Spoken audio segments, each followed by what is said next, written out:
السلام عليكم ورحمة الله وبركاته. إن الحمد لله والصلاة والسلام على رسول الله بعد. বাংলাদেশ জামায়াত ইসলামী পল্টন থানা কর্তৃক আয়োজিত আলেম ওলামা এবং ইমাম ও খতিবদের সমন্বিতভাবে মত বিনিময় সভার আজকের সম্মানিত সভাপতি, প্রধান অতিথি, বিশেষ অতিথি এবং অন্যান্য বিভিন্ন পর্যায়ে দায়িত্বশীল বৃন্দ এবং উপস্থিত আছেন অত্র আসনের সংসদ সদস্য পদপ্রার্থী হিসেবে নমিনি আমাদের প্রিয় ভাই ডক্টর অ্যাডভোকেট হেলাল ভাই, আরো অনেকেই আছেন। আপনারা দীর্ঘ সময় কথা শুনেছেন। আমি খুব বেশি রকম কথা না বলে কয়েকটি কথার সূত্রপাত করছি। বাংলাদেশে ইসলামী দল হিসেবে সবচেয়ে বেশি সমালোচনা এবং বিরোধিতা হয় জামাত ইসলামী। এক ভাই বলেছেন। এখন বিষয় হলো সমালোচনা কেন হয়। প্রথম কথা, এটা সকলেই জানেন, যে মানুষটা কাজ বেশি করে তার সমালোচনা বেশি হয়, তার দোষও বেশি হয়। একটা পরিবারে যে ভাইটা বড় ছোট মাঝারি সেটা বলবো না, কারণ এক এক পরিবারে এক একজন দায়িত্ব পালন করে। কোন পরিবারে বড় ভাই দায়িত্ব পালন করতে করতে জীবন শেষ করে, কোন পরিবারে ছোট ভাই দায়িত্ব পালন করে বড়রা খায়, কোন পরিবারে মধ্যবর্তী কেউ পালন করে বাকিরা খায়। এই জন্য স্পেসিফিক কোন জায়গার কথা বললাম না। অর্থাৎ পরিবারে যেই মানুষটা পরিবারের জন্য জীবন বাজি রেখে করে, আপনি আপনার জীবনের সাথে মিলিয়ে দেখেন, দিন শেষে সবথেকে বেশি বঞ্চনার শিকার এবং অপমানের শিকার সেই মানুষটাই হয়। আর যাদেরকে তিনি খাওয়ান দাওয়ান পড়ান লেখান, তারাই বলে কিচ্ছু করে নেই, এক কথা দিয়ে তার সব কিছু মাটি করে নেয়।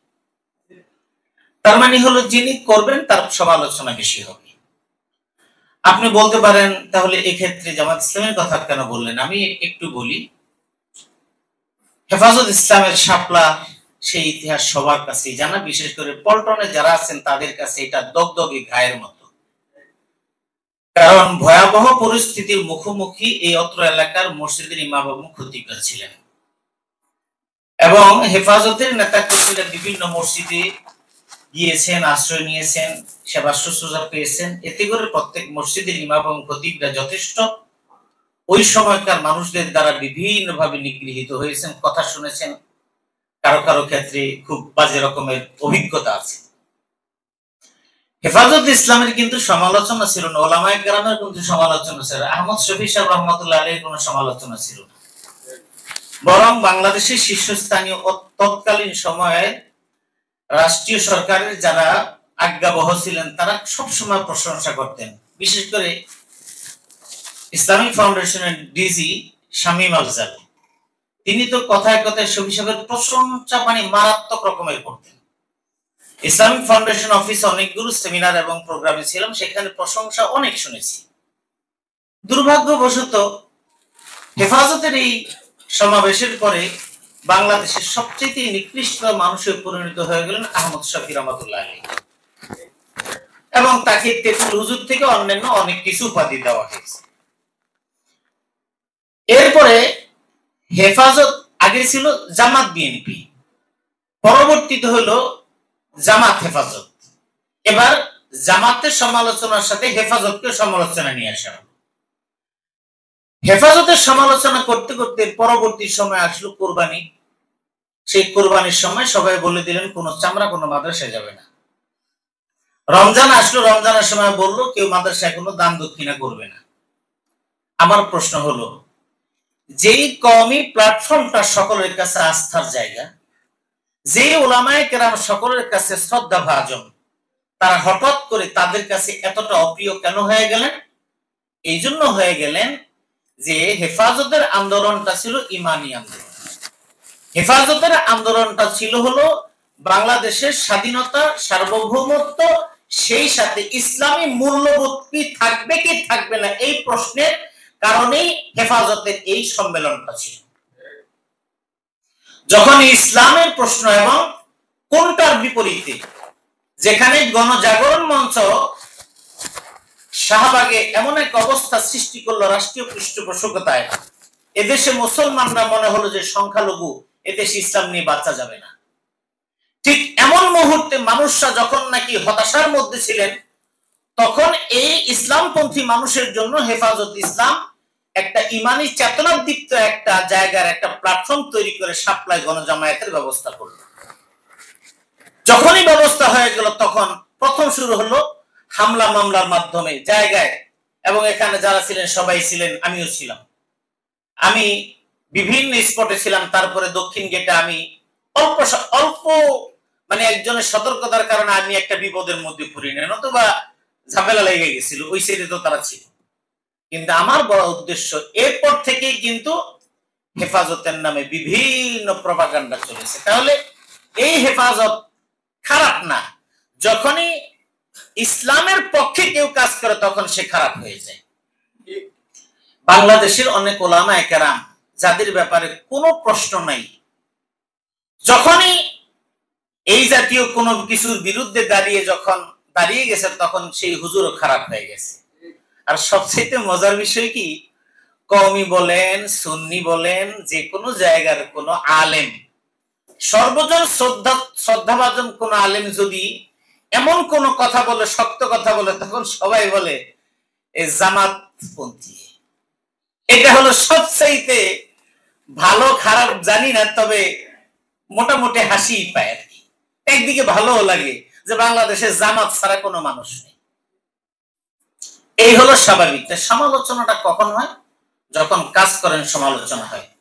জামাত ইসলামের সমালোচনা আরেকটা কারণ হলো, আমি আপনাকে আজকে বলছি, জামায়াত ইসলামী যদি এদেশের শক্তিশালী কোনো প্ল্যাটফর্ম না হতো, তাহলে এদেশের কোন দল, কোন ইসলামিক ব্যক্তি বলেন অথবা অরাজনৈতিক ব্যক্তি বলেন, কারো কাছে জামাত সম্পর্কে ভালো মন্দ কোন ধরনের আলোচনা সমালোচনা কিছুই শুনতেন না।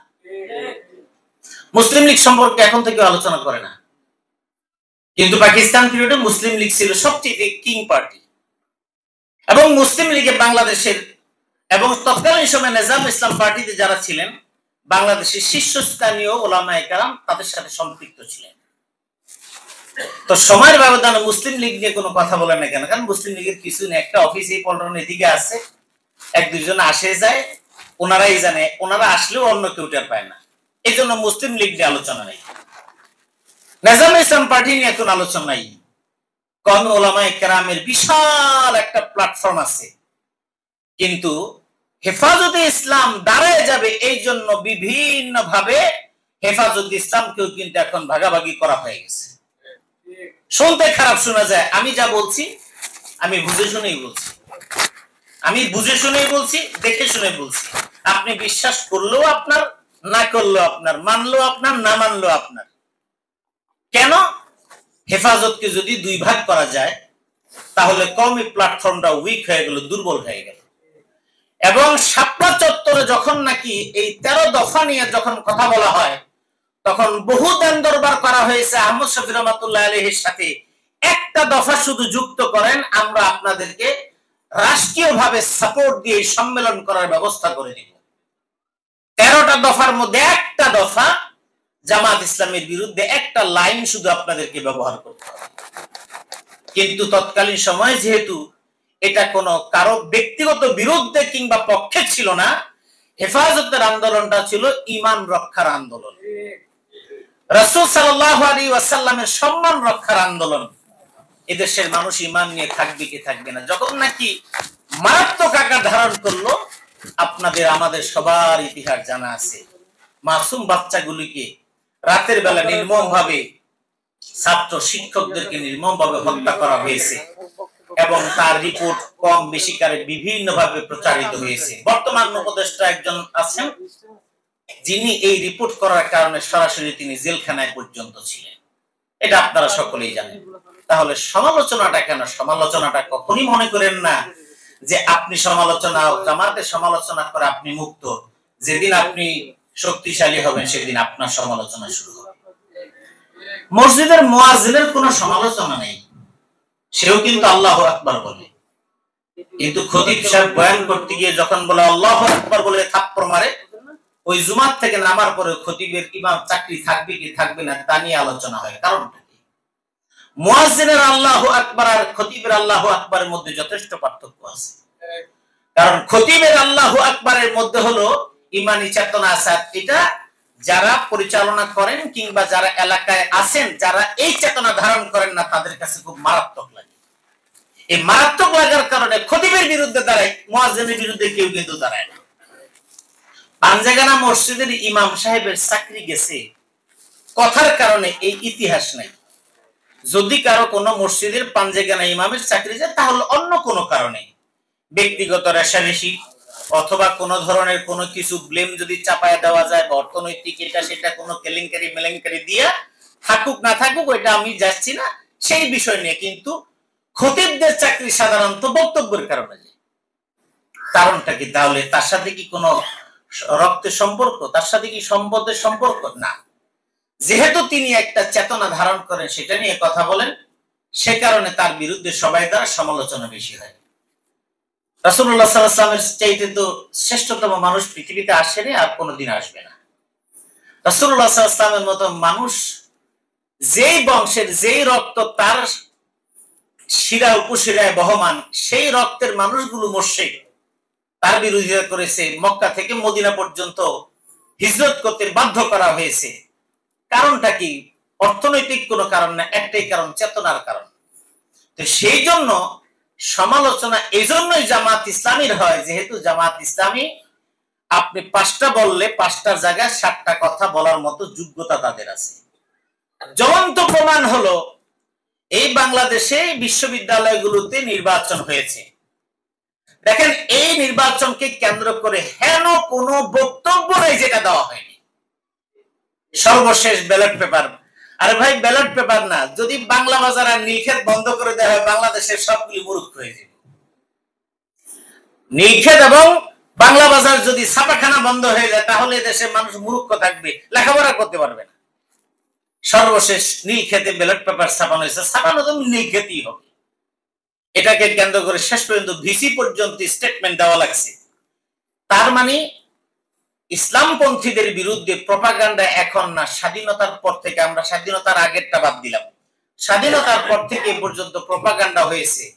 সেই দশকে পাল্টা জবাব দেওয়ার মতো কোনো মিডিয়া ছিল, এখন প্রত্যেকের হাতে হাতে মোবাইল, যে কারণে কথা আপনি যা বলবেন টেনশন নেই, আপনি বলবেন চালায়া দেন, কাজ হবে না, কারণ চালায়া দেনটাও চলে আসবে, এটা আবার প্রচার হয়ে যাবে। তো এই জন্য এই সমালোচনা, এই সব কিছু এটা হবেই, এবং যতদিন পর্যন্ত আপনার আমার অস্তিত্ব থাকবে ততদিন পর্যন্ত আপনার আমার সমালোচনা থাকবে। যেহেতু আপনি কাজ করেন, আপনি আজকে বসে যান দেখবেন আপনার কোনো সমালোচনা নেই। বেগম খালেদা জিয়া তিনি একটা রাষ্ট্রের প্রধান ছিলেন এবং একটা দলের প্রধান। এখন দেখেন তো তাকে নিয়ে কোনো কথা নেই, তাকে নিয়ে প্রশংসাও নেই, কারণ যারাই তার ব্যাপারে বলবে তার নিয়ে প্রশংসা করলেও কোনো ফায়দা নেই, কারণ উনি তো আর কমিটি দিলেন না। আবার ওনার বিরুদ্ধে কথা বলেও লাভ নেই, উনি তো আর ক্ষমতায় আসবেন না, বা ওনার সেই সামর্থ্য, শারীরিকভাবে অসুস্থতা আছে, ওনাকে সবাই শ্রদ্ধা করেন, ভালো জানেন। কিন্তু এখন কাকে নিয়ে বেশি কথা? যিনি দলটাকে পরিচালনা করছেন তাকে নিয়ে, কারণ জানে তাকে যত বেশি কথা বলা হবে, তার দৃষ্টি আকর্ষণ করা গেলে তাহলে আমার পদ পদবি ভালো একটা পাওয়ার সম্ভাবনা আছে। কারণটা কি? কারণ হলো যেখানে মানুষ পায় সেখানে মানুষ যায়, যিনি কাজ করেন তারই সমালোচনা বেশি করে। সুতরাং জামাত ইসলামী সমালোচিত হবে, আপনি যত যাই করেন না কেন সমালোচিত হবেই হবে, এটাই হলো স্বাভাবিক, এটা নিয়ে বিচলিত হওয়ার কোনো কারণ নেই। আর এটাই হলো সমাধান। আপনি যতদিন পর্যন্ত ভালো কাজ করতে থাকবেন ততদিন এক পক্ষ আপনার সমালোচনা করতেই থাকবে। এরপর আসেন যুগে যুগে বিভক্তি। ওলামায়ে কেরামের একটা প্ল্যাটফর্ম, স্বাধীনতার পর থেকে এই পর্যন্ত ওলামায়ে কেরামের ঐক্যবদ্ধ হওয়ার সুবর্ণ সুযোগ, এর চাইতে ভালো কোনো সুবর্ণ সুযোগ আসেনি, হয়তো আর আসবে না।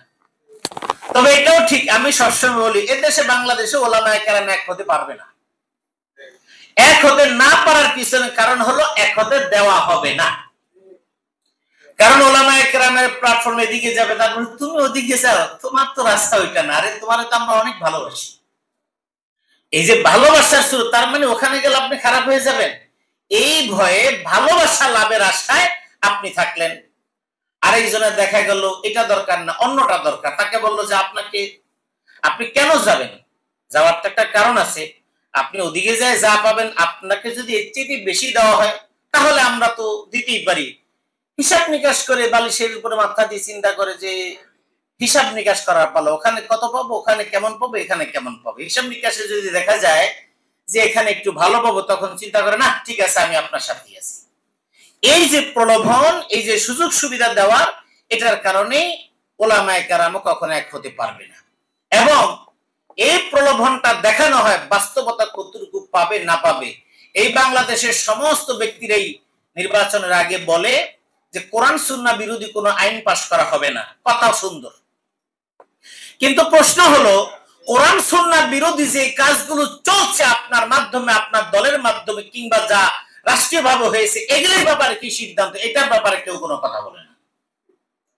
এদেশে সবাই শুধু ইশতেহার ঘোষণা করে, আমি যদি নির্বাচিত হই আমি অমুকে এই করব, কিন্তু এই কথাটাই বল না আমি বিগত 10 বছর ক্ষমতায় ছিলাম, 5 বছর ক্ষমতায় ছিলাম, ওই 5 বছর আমি এটা করেছি সেটা বলেন। কারণ এটা বলার মতো কোনো জায়গা, এটা হলো অনেকটা যারা ইসলাম ধারণ করে না, জবাবদিহির অনুভূতি যাদের অন্তরে নাই, তারা আসল বিভিন্ন জায়গায় গিয়ে তাদের কাছে যে গল্প শোনায়, ওই প্রেমিক প্রেমিকা যখন একসাথে বসার পরে বলে তোমাকে আমি আসমানের চাপটা দিয়ে দিব, আমার তো মনে হয় মঙ্গল গ্রহ পুরোটাই তোমাকে লিখে দিতে হয়, নিজেও জানে মঙ্গল গ্রহ হয়ে যেতে পারবে না, চাঁদও আনতে পারবে না, কিন্তু প্রেমিকা তো শুনে হ্যাঁ এত ভালোবাসে, চাঁদ সূর্য গ্রহ নক্ষত্র সব আমাকে দিয়ে দিবে, আসলে ঘোড়ার ডিম কিছুই দিবে। ঠিক আমাদের দেশে ইসলাম যাদের অন্তরে নেই তারা আমাদেরকে সব দিয়ে দেয়, কিন্তু যখন নাকি তাদের কার্য হাসিল হয় তখন ইসলামপন্থীদের কথা কেউ কোনোদিন মনে রাখে না।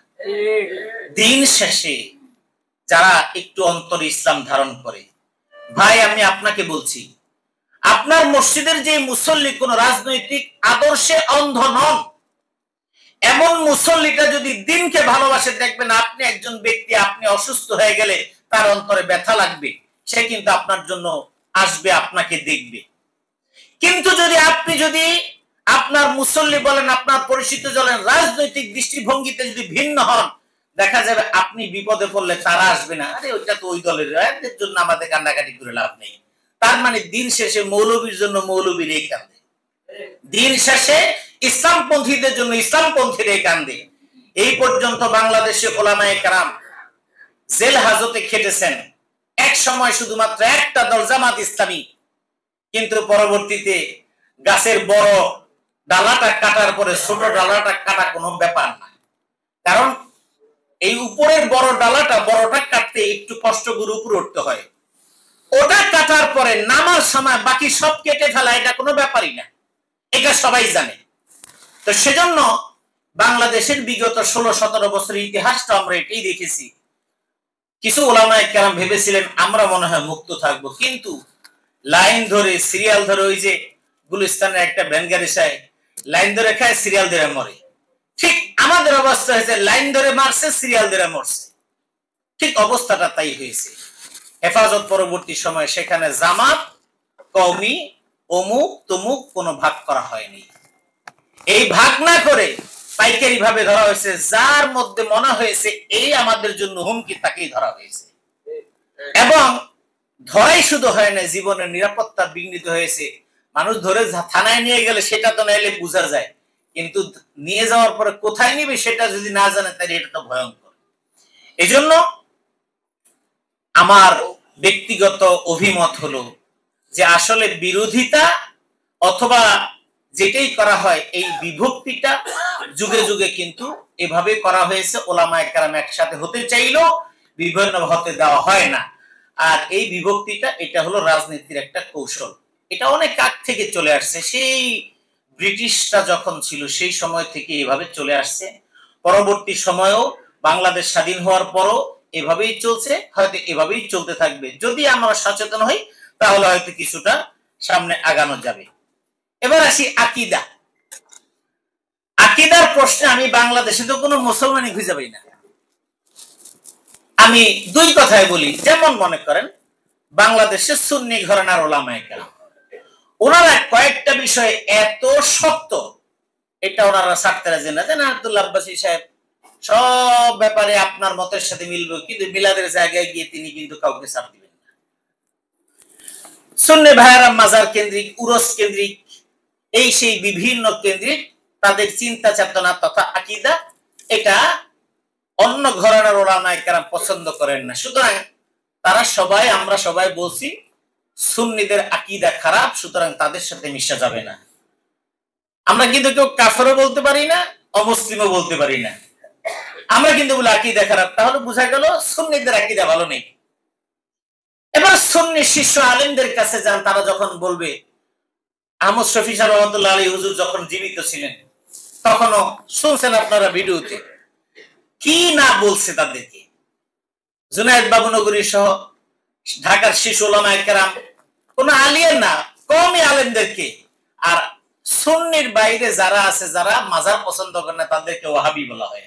এগুলি আলাদা ইতিহাস। তাদের দৃষ্টিকোণ থেকে ওয়াহাবি তথা কওমি ওলামায়ে কেরাম তাদের পিছনে নামাজ পড়াই তো তাদের জন্য জায়েজ নেই। তাহলে বোঝা গেল সুন্নিদের আকীদা খারাপ, কওমি ওলামায়ে কেরামের আকীদা খারাপ। আহলে হাদিস, তো আহলে হাদিস যারা আছে তাদেরকে তো সুন্নিরাও বলে তাদের আকীদা ঠিক নেই, কওমি ওলামায়ে কেরাম ক্ষেত্র বিশেষ বলে এই বিষয়ে তাদের আকীদা ঠিক নেই। আহলে হাদিসের ওলামায়ে কেরাম, আহলে হাদিস যারা করেন তারা আবার বলেন কওমি আলেমদের এই বিষয়গুলোতে আকীদা ঠিক নেই, সুন্নিদের এই আকীদা ঠিক নেই। তাহলে সুন্নির আকীদা খারাপ, কওমির আকীদা খারাপ, তারপর আহলে হাদিসের আকীদা খারাপ। এরপরে ইসলামী রাজনীতির সাথে জড়িত জামায়াত ইসলামী, তার আকীদা এমনিই খারাপ। এখন যেই যে বিষয়গুলো বলা হয়েছে, এইরকম অনেক বিষয় অনেক ওলামায়ে কেরাম বলেছেন, কিন্তু তাদের ব্যাপার বক্তব্য নেই, কারণ তাদের কোনো, তারা ইন্তেকাল করেছেন, তাদের পরবর্তী সময় তাদের কোনো প্রজন্ম নেই, তাদের নিয়ে কথাও কেউ বলে না। এরপরে বিভক্তি, বলে যে অমুকের থেকে অমুকে আলাদা হয়ে গেলেন, কোনো খারাপ না হয়ে গেলে কি আলাদা হয়? তাহলে আমি আপনার কাছে প্রশ্ন করি, বাংলাদেশে সর্বপ্রথম ছিল খেলাফত আন্দোলন হাফিজুর রহমাতুল্লাহ আলাইহির নেতৃত্বে। সবার মনে আছে, অনেকেই ছোট ছিলেন, বটগাছ। বটগাছটাও সকলের কেন্দ্রবিন্দুতে ছিল, কিন্তু পরবর্তীতে বটগাছটা অনেকের কাছে, তখন তো রাজনীতি এত ধারায় ছিল না, তখন বটগাছের ব্যাপারেও কেউ কেউ বিরোধিতা করেছে, বটগাছে থাকে শয়তান, আমার মনে আছে ছোটবেলার। তো বটগাছেরও বিরোধিতা হয়েছে। এরপরে বটগাছের ছায়াতলে যে ওলামায়ে কেরাম আসছে, সেখান থেকে আবার কিছু ভাগ হয়ে গেলেন। এবার হয়ে গেলেন খেলাফত আন্দোলন থেকে খেলাফত মজলিস হয়ে গেল।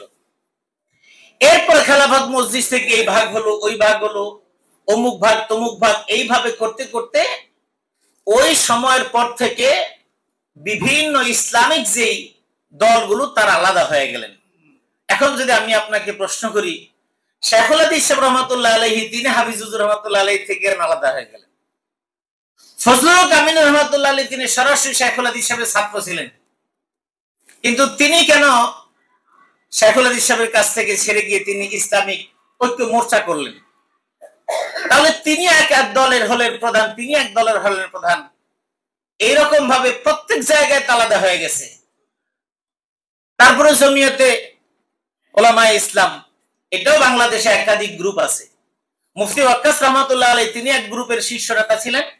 আমার ওস্তাদ মুহতারাম আল্লামা নুরুল ইসলাম কাসিম রহমাতুল্লাহ আলাইহি, তিনি ছিলেন এক অঙ্গনের শীর্ষ স্থানের।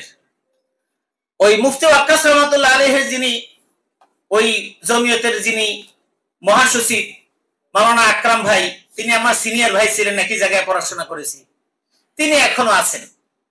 তো এই যে ভাগাভাগি হলো, কই কোনদিন তো নুরুল ইসলাম কাসিম রহমাতুল্লাহ আলাইহি মুফতি ওয়াক্কাস সাহেবের ব্যাপারে একটা শব্দ উচ্চারণ করেননি, কিন্তু দুজন একসাথে দেখা হলে কথা বলতেন, কিন্তু দুইজন দুই গ্রুপের লিডার। এবং আমি দেখেছি বাবরি মসজিদ ভাঙার পরে যখন নাকি আন্দোলনটা হয় বাইতুল মোকাররমে, তখন আমি ফরিদাবাদ মাদ্রাসায় পড়ি, এখানে আমার মনে আছে। এবং টিয়ারশেল যখন ওদিকে ফেলে, প্রেস ক্লাবের এখানে সমাবেশ ছিল, শাইখুল হাদিস সাহেব বললেন আমরা সবাই এখন স্টেডিয়াম ঘেরাও করব।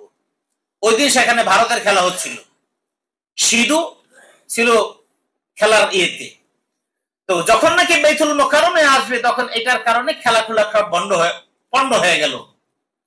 তো ওই সময় দেখেছি শেখুল হাদিস সাহেবের জুতাটা হাতে নিয়ে মুফতি ফজলুল কামিল রহমাতুল্লাহ হাত থেকে নিয়ে এভাবে বগলতলা করে হুজুরের হাত ধরে সামনে নিয়ে যাচ্ছেন। উস্তাদ এবং ছাত্রের সম্পর্ক। পরবর্তীতে সেখানেও কিন্তু দলীয় বিভাজন হয়েছে। এখনো কিন্তু সাখাওয়াতের হাসানাতের নেতৃত্বে ফজলুল কামিল রহমাতুল্লাহ আলাইহির সেই দলটা আছে, তার জামাই তার ছেলেরা সব সেটাকে পরিচালনা করছেন। আমার বক্তব্য হলো এই যে বিভিন্ন দল থেকে বিভিন্ন দলে চলে যাওয়ার কারণে এটা নিয়ে কেউ প্রশ্ন করে না। শুধুমাত্র প্রশ্ন হলো জামাত ইসলামের ব্যাপারে, জামাত ইসলাম থেকে ওই আলেম